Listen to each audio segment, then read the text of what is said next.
Bonjour à tous, bienvenue dans ce nouvel avis lecture. Donc je vais vous présenter 4 de mes dernières lectures de ces dernières semaines, ces derniers mois, voilà.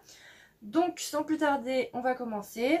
J'ai terminé une trilogie, il s'agit de la trilogie du Prince Cruel de Holly Black, puisque j'ai lu le dernier tome, La Reine sans Royaume. Donc cette trilogie, j'étais un peu mitigée sur cette trilogie depuis le début. Enfin, c'est pas que j'aimais pas, j'ai bien aimé, hein, vraiment, comme je vous disais dans les avis des 2 premiers tomes, j'ai bien aimé cette trilogie, j'ai bien aimé cette saga, mais c'est vrai que j'en attendais plus, vu tous les avis que je voyais, vu à quel point on l'a vu passer sur les réseaux sociaux, à quel point elle a été encensée par l'opinion publique. Je m'attendais à quelque chose de grandiose. Et c'est en ce sens que j'ai été déçue parce que j'avais énormément d'attentes, j'avais des attentes très hautes vis-à-vis de cette saga. Et en fait, il s'est avéré qu'elle était juste banale, enfin bien mais sans plus, vous voyez. C'est pas péjoratif, hein, c'est une bonne saga, mais c'est pas à la hauteur de tout ce qu'on a vu passer sur elle, tout simplement, à mon avis, en tout cas, de mon point de vue. Donc ce tome 3, comme je vous ai dit, en fait, sur le tome 2, je vous avais dit que le tome 2 n'était pas moins bon ou meilleur que le tome 1, qu'ils étaient vraiment égaux, et que vraiment, ouais voilà, ils étaient égaux d'un point de vue qualitatif. Et bien ce tome 3, c'est pareil en fait, il est vraiment égal au reste de la série, c'est bien, mais sans plus. Et il n'y a pas de meilleur tome pour moi, vraiment, il n'y a pas un tome qui se différencie plus que les autres, contrairement à d'autres sagas. La plupart du temps, dans les sagas, il y a toujours des tomes moins bons que les autres et des tomes vraiment beaucoup bien au-dessus des autres. Dans cette saga, non, je trouve que c'est vraiment égal. Enfin, moi, je les ai tous appréciés au même niveau, les 3 tomes. Concernant les personnages, donc le personnage de Jude, je vous avais déjà dit dans le tome 2, belle évolution depuis le tome 1, parce que dans le tome 1, je la trouvais vraiment puérile, immature, enfin insupportable. Clairement, je pouvais pas me la saquer, voilà. Au tome 2, je l'ai plus appréciée, elle a bien évolué, elle a bien pris en maturité. Et là, dans ce tome 3, c'est pareil, donc belle évolution de ce personnage. Concernant le Prince Cruel, alors, la saga s'appelle le Prince Cruel. Enfin, c'est pas le nom de la saga, le nom de la saga, c'est le peuple de l'air, je crois. Mais bon, le tome 1, c'est le Prince Cruel. Et cette saga est connue sous le nom du Prince Cruel. Donc, on s'attend à voir un prince cruel. En fait, ce prince, Cardan, du coup, moi je l'ai trouvé vraiment insignifiant. Pour moi il a aucune personnalité, il est pas du tout cruel, enfin je trouve pas ça cruel. Il y a des gens, ils sont bien plus cruels que lui dans cette saga. Bref, je l'ai vraiment trouvé insignifiant. Enfin pour moi le prince Cardan, c'est vraiment des pâtes sans sel, vous voyez, des pâtes qui sont pas salées. Vous savez pas saler l'eau, vous mettez pas de sel dessus, ben ça n'a pas de goût, c'est pas très bon, et enfin c'est fade quoi, voilà. Et ben le prince Cardan pour moi il est fade, il a aucune personnalité, et il a pas de caractère, et il est loin d'être cruel. Enfin moi je m'attendais à un personnage haut en couleur, avec un charisme, et même si c'est un charisme dans le mauvais sens, un charisme malveillant, vous voyez, je m'attendais à un peu un démon Salvatore dans Vampire Diaries, vous voyez. Et bien en fait non, vraiment le prince Cardan il est fade, il est sans saveur, voilà, c'est ça. Et dans tous les tomes, hein, c'est un personnage secondaire pour moi, alors que c'est censé être un personnage important, mais pour moi il est vraiment au second plan. Enfin c'est ce que j'ai trouvé dans cette saga. La romance, puisque à la base il s'agit d'une romantasy, mélange de romance dans un milieu de fantasy. Pour moi la romance elle est toute claquée au sol, je vous l'avais déjà dit. Il n'y a pas de romance. Si vous cherchez une romance, c'est pas là que vous allez la trouver. Ok, c'est censé être une romance enemies to lovers, puisque au début dans le tome 1, ils peuvent pas se saquer, Jude et Cardan, puisque Cardan est cruel avec Jude, soi-disant. Et leur relation avance petit à petit pour mener à de l'amour. C'est ça le principe des relations enemies to lovers. Alors oui, effectivement, c'est ça sur le papier, mais c'est vraiment très très lent, et il y a très peu de scènes tous les deux. Enfin, pour moi, je sais pas si c'est toutes les romantaisies qui sont comme ça, et si c'est à nous, lecteurs, de fantasmer sur la romance et de nous imaginer des choses, mais en tout cas, dans les livres, tels que c'est écrit, il n'y a pas énormément de scènes de romance. Enfin, il n'y a pas énormément de... Comme je vous avais dit dans le tome 2, il n'y a pas énormément d'alchimie entre eux. Ou alors c'est peut-être moi qui suis passée à côté, hein, c'est possible, mais voilà. Au niveau de l'intrigue, par contre, l'intrigue, il y a beaucoup de complots politiques, de retournements et tout ça. Donc c'est ça aussi qui fait que j'ai bien aimé ce livre. Parce que vraiment, si ça avait été que l'histoire de la romance pure et dure, je pense que j'aurais pas aimé. Mais le fait qu'il y ait toutes ces intrigues dans ce monde de fantasy, que le monde de fantasy soit extrêmement bien développé, même si des fois j'avais du mal à comprendre tout ce folklore anglo-saxon, toutes ces créatures et tout, même si j'avais du mal à les visualiser à des moments, je vous en avais déjà parlé de ça. On peut pas dire que le monde n'est pas développé. Son monde, Holly Black, elle l'a vraiment bien développé, elle a vraiment bien décrit, c'est vraiment bien fait pour le coup. Et je pense que c'est ça, c'est tout ce côté fantasy, complot politique, intrigue, trahison et tout ça qui m'a fait aimer ce livre. Enfin, l'aimer, vous voyez, enfin, oui, j'ai bien aimé, quoi. Je peux pas dire que j'ai pas aimé. Même si j'ai pas trouvé ça transcendant, voilà. Je suis contente de l'avoir lu, c'était une bonne lecture, mais je pense que ça va pas me laisser un souvenir impérissable, puisque déjà, là, alors que je les ai lus il y a pas longtemps, je commence à oublier l'histoire. Pour vous dire, là, j'ai été obligée de relire certaines pages et de regarder d'autres résumés spoilant sur internet pour pouvoir me souvenir de cette histoire, alors que je l'ai lu il y a 2 mois à tout casser, non, un mois et demi. Voilà, donc je pense que c'était sympa à lire sur le moment, mais je vais pas m'en souvenir pour le restant de mes jours. Voilà, je vais vite l'oublier cette saga, mais je regrette pas de l'avoir lu. Voilà. Après, c'est sûr que ça reste très young adulte, très jeunesse. Voilà, il faut savoir que c'est assez young adulte. Les personnages, je ne suis pas tant attachée que ça. Et ouais, Jude, bonne évolution, vraiment. Big up sur l'évolution du personnage de Jude. Sa sœur Taryn, sa sœur jumelle du coup, elle me laisse indifférente et très puérile aussi. Et elle, pour le coup, elle n'a pas évolué au niveau de la maturité. Voilà. Donc dans l'ensemble, bonne saga. Si je devais mettre une note, en termes de notes, sur cette saga, je mettrais 6,5. 6,5, 7. Vous voyez? C'est pas mal. Allez, on va mettre 7, parce que quand même. C'est pas mal, mais c'est pas oufissime non plus. Voilà. Ça se lit, mais si vraiment vous devez faire un choix sur des sagas, vous pouvez faire l'impasse sur celle-ci, il y en a des bien mieux. Voilà. Ce sera ça le mot de la fin. Comme je vous l'ai déjà répété, voilà, pas mal, mais pas transcendant. Donc dans la foulée, j'ai aussi lu cette petite nouvelle qui fait très peu de pages, 60 pages je crois, toujours dans l'univers du Prince Cruel, Les Sœurs Perdues. C'est une nouvelle du coup qui raconte l'histoire de Taryn dans les événements des 2 premiers tomes, qui raconte le point de vue de Taryn, la sœur jumelle de Jude. Et voilà, c'est sympathique, mais vous pouvez vous en passer clairement, c'est juste une petite nouvelle sur le point de vue de Taryn. Et voilà. Ensuite, dans un autre genre, je vous en ai parlé dans mes recommandations de dystopie partie 2, n'hésitez pas à aller voir cette vidéo si vous aimez les dystopies, voilà. Donc j'ai lu récemment Ravage de René Barjavel, que je n'avais toujours pas lu.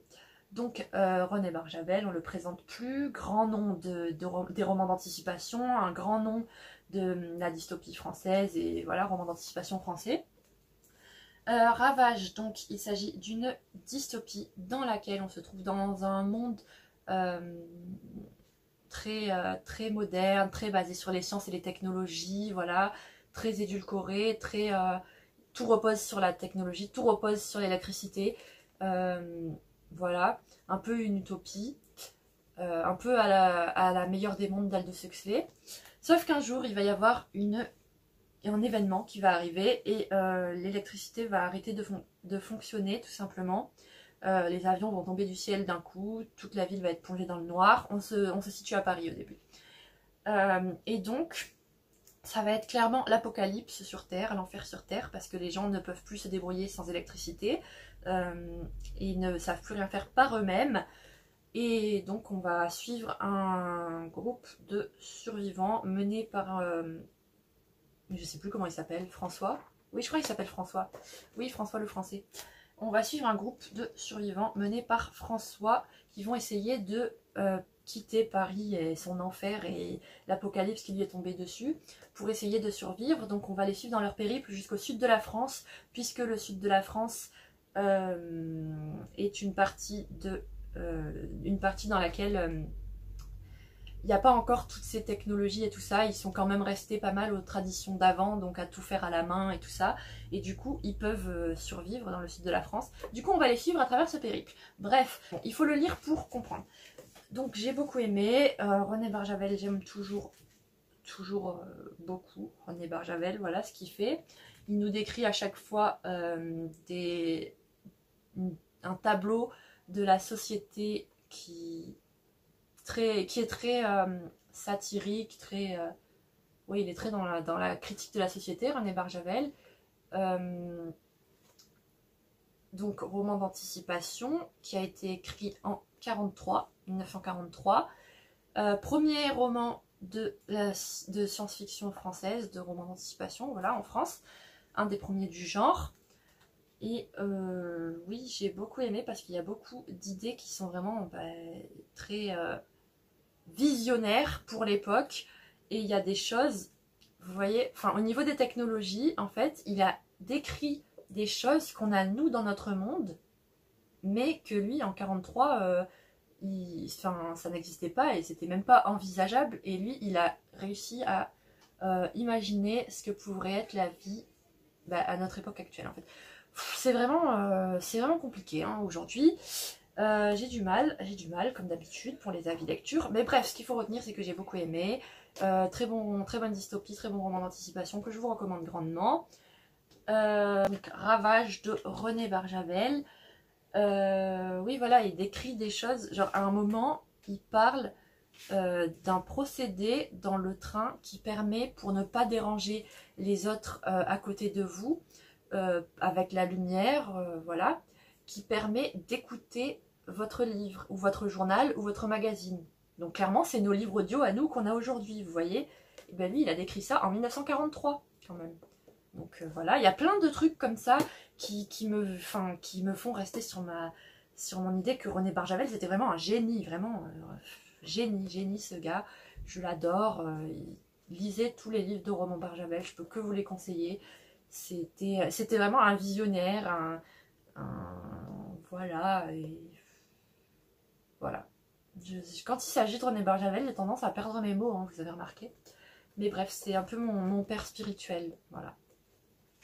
C'est des romans que j'aurais voulu écrire, René Barjavel.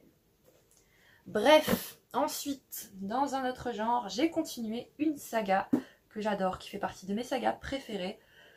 J'ai continué le Grishaverse en lisant King of Scars, donc le premier tome de la duologie King of Scars. Alors, pour ceux qui ne connaissent pas le Grishaverse c'est un monde en fait créé par Leigh Bardugo dans lequel on trouve la première trilogie, Grisha, donc en 3 tomes, une trilogie. Ensuite, on a une duologie Six of Crows et enfin, on a la duologie King of Scars.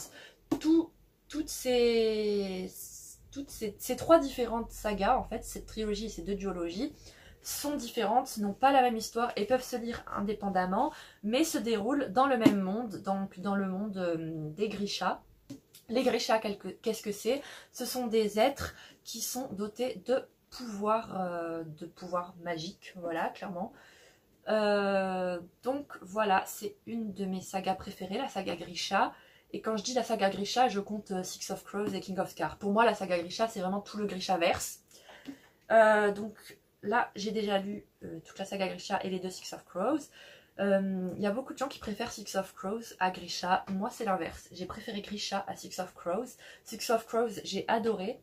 Mais voilà, j'ai pas adoré autant que Grisha. Et donc, dans King of Scars, on suit des personnages qu'on a déjà vus, à la fois dans Grisha et dans Six of Crows.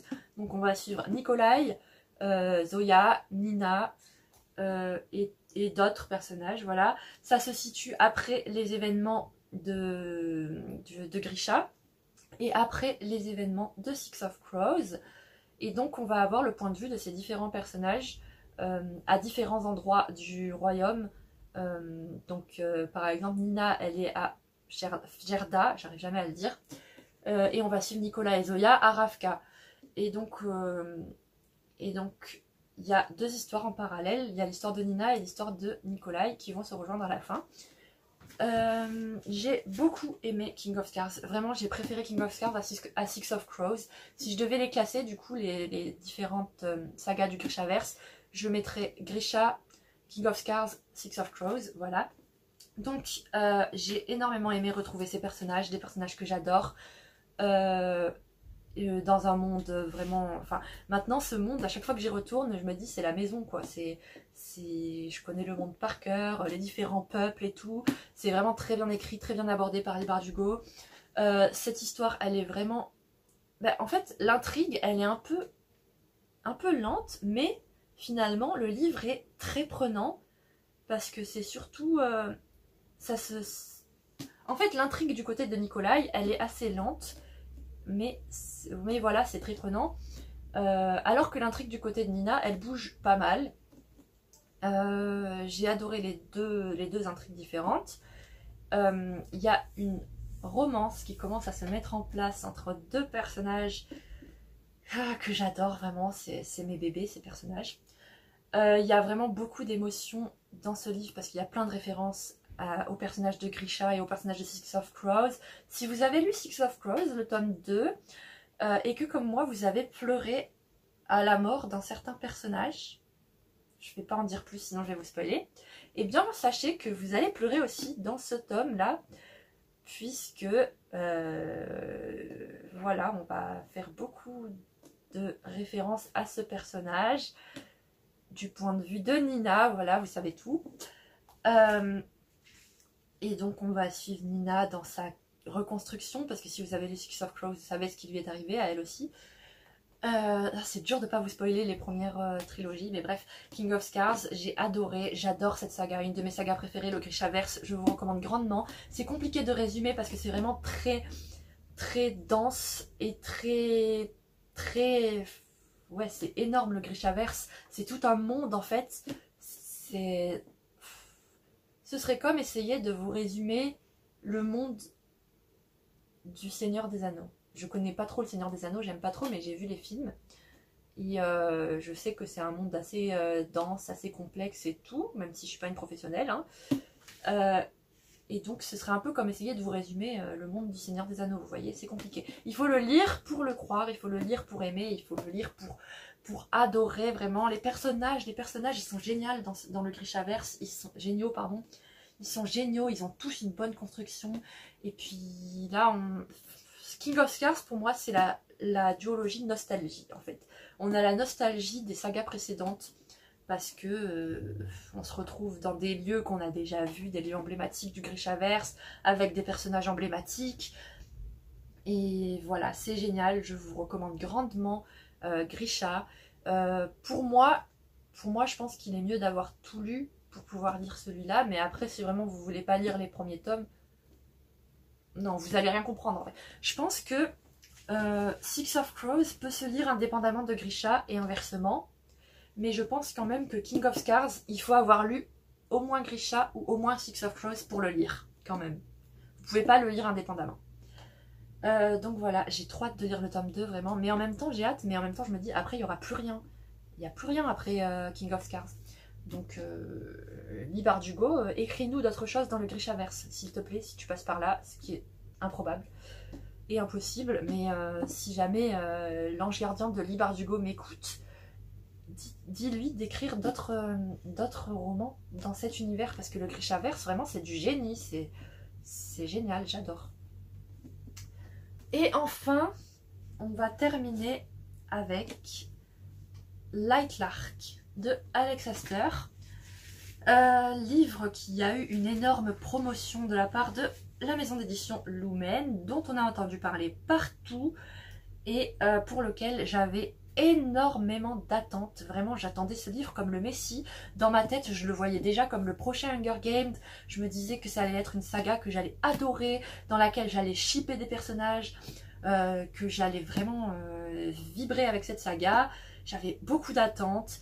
Donc pour le résumer, en fait, il s'agit d'un monde dans lequel il y a 6 royaumes, enfin 6 royaumes voisins, avec chacun un représentant du royaume, donc une reine ou un roi. Et tous les 100 ans, ils sont invités à participer à une compétition qui s'appelle le Centennal pour essayer de briser les malédictions dont chacun des royaumes est atteint, puisqu'il y a 500 ans, je crois, l'île sur laquelle vivaient ces royaumes a été maudite et chaque royaume différent a eu une malédiction propre à son royaume de laquelle il ne peut pas se débarrasser, une malédiction très contraignante. Par exemple, le personnage principal qu'on suit, donc Isla, qui est la souveraine de son royaume, le royaume des sauvages, elle, la malédiction de son royaume, c'est qu'ils sont obligés de se nourrir de cœurs humains et qu'ils ne peuvent pas tomber amoureux, car s'ils tombent amoureux, la personne de laquelle ils sont tombés amoureux est condamnée à mourir. Voilà. Ensuite, il y a une autre malédiction où dans notre royaume, où toute la population meurt avant ses 25 ans. Voilà. Chaque royaume, ces 6 royaumes ont une malédiction. Et du coup, tous les 100 ans, ils se réunissent sur cette île maudite pour essayer de briser la malédiction lors d'une compétition au cours de laquelle il faut qu'il y ait un royaume qui meure, je crois. Oui, c'est ça. Donc ça avait tout pour me plaire sur le papier, vraiment, cette saga, compétition, épreuve, royaume, malédiction, vraiment, je m'attendais à quelque chose de grandiose. Eh bien, j'ai été déçue, voilà. C'est peut-être parce que j'avais trop d'attentes que j'ai été déçue, je ne sais pas. Mais j'ai été déçue parce que c'était un peu un fourre-tout, déjà, j'ai trouvé. Et, attention, j'ai été déçue, mais j'ai pas détesté non plus, hein. Mais j'ai été déçue parce que j'avais plus d'attentes que ça, je m'attendais à mieux. J'ai pas réussi à m'attacher au personnage. Il y a un espèce de triangle amoureux aussi, mais je n'ai pas... Je suis pas rentrée dedans, je me suis pas attachée vraiment à aucun des personnages. Le rebondissement, ça aussi, c'est la chose qui m'a fait vraiment... qui a fait descendre tout... qui a fait beaucoup descendre... mon avis sur ce livre, c'est que le rebondissement de la fin, qui est censé être le rebondissement ultime auquel on ne s'attend pas et tout, ben moi dès les 10 premières pages, je savais en fait, il y a une trahison, il y a une personne qui va trahir notre personnage principal, mais dès les 10 premières pages, je savais que ça allait être cette personne et j'en étais persuadée, et en fait toute l'intrigue, je l'ai vu venir. Et à chaque fois qu'il se passait un truc, je me disais, ben, je le savais en fait, il y a aucune surprise, vous voyez. J'ai eu aucune surprise dans ce livre, j'avais tout vu venir. J'aurais pu l'écrire. Et du coup, voilà, c'est ça qui m'a déçue parce que il y avait tellement de potentiel, l'idée était tellement bien que j'ai vraiment été déçue par la manière dont ça a été fait, en fait, la manière dont ça a été écrit. Parce qu'en fait, par exemple, pour cette histoire de trahison, c'était vraiment gros la manière dont l'autrice a écrit ça. Genre, c'est un peu comme si, tout le long du livre, l'autrice, elle forçait vraiment dans son écrit sur la personne. Enfin, pour moi, c'était trop gros. Je sais pas comment vous résumer ça, mais pour moi, c'était trop gros. J'ai vraiment tout vu venir. Et ouais, j'ai eu aucune surprise. Après, c'était quand même agréable à lire et l'univers est bien. L'univers est bien. Comme je vous dis, il y a énormément de potentiel dans cet univers. Mais ça a été mal fait. C'est ça qui m'a un peu déçue. Je sais pas si je continuerai cette saga. Parce que j'ai envie d'aimer en fait. C'est ça le truc. J'ai envie d'aimer parce que je sais que c'est prometteur. Mais j'ai pas aimé tant que ça. Donc voilà. Un peu déçue de Light Lark. Et d'après les avis que j'ai vus, il y a pas mal de gens qui ont été déçus aussi. Donc à voir pour la suite. Donc voilà, c'est terminé. Et je pense que j'ai beaucoup trop parlé. Je pense que c'est un des avis lecture les plus longs que j'ai dû faire. Mais écoutez, j'avais beaucoup de choses à dire sur ces livres. Donc dans l'ensemble, des lectures pas mal. Une lecture vraiment géniale, King of Scars. Voilà, le Grishaverse à jamais dans mon cœur. Donc si cette vidéo vous a plu, comme d'habitude, n'hésitez pas à commenter si jamais vous avez lu un des livres que j'ai présenté. Si jamais vous êtes fan du Grishaverse, dites-moi si vous avez pleuré aussi à la mort d'un certain personnage, voilà, et dans King of Scars. Et n'hésitez pas à aimer la vidéo, commenter, donc comme je viens de le dire, à vous abonner. Et d'ici là, on se dit à la semaine prochaine pour une prochaine vidéo. Ciao!